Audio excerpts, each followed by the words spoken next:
A survey from NordVPN reveals that 55% of people would choose to delete themselves from the internet if they could.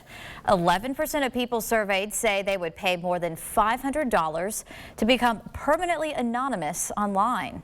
News 12's Chris Ewan joins us now live with the opinions of local social media users on the right to be forgotten. Chris. Well, Emily, I'm at UTC, where today I've been talking to students about their social media habits and the right to be forgotten. It's often said that anything that goes on the internet is permanent, but the question is, should it be? According to a survey from virtual private network company NordVPN, 47% of those polled would stop using the internet if they could.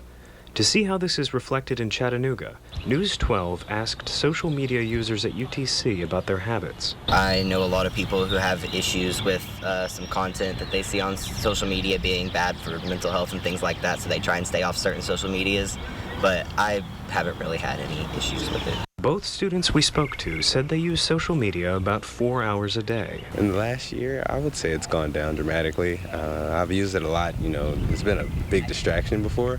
So nowadays I try to cut back, but yeah, I would say I use it a lot less than I used to. 54% of respondents to NordVPN's survey said they would pay to use the internet anonymously at all times.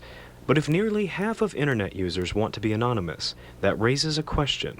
Should people be allowed to have their digital footprint erased? I don't think a lot of people in the United States would like that, because then people would get a lot more confident with what they post if they knew that they could just be wiped off the internet, essentially. At UTC, some social media users cautiously agreed that people have the right to be forgotten. Some videos, I believe some people say, for example, you want them to take off the internet, you should be able to take it down, personally speaking.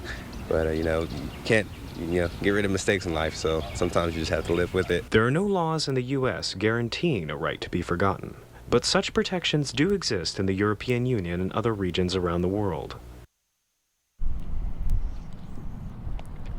NordVPN's survey also breaks down which pieces of information most people would like to have removed from the internet. Number one was personal financial information. Live at UTC, Chris Ewan, News 12 Now.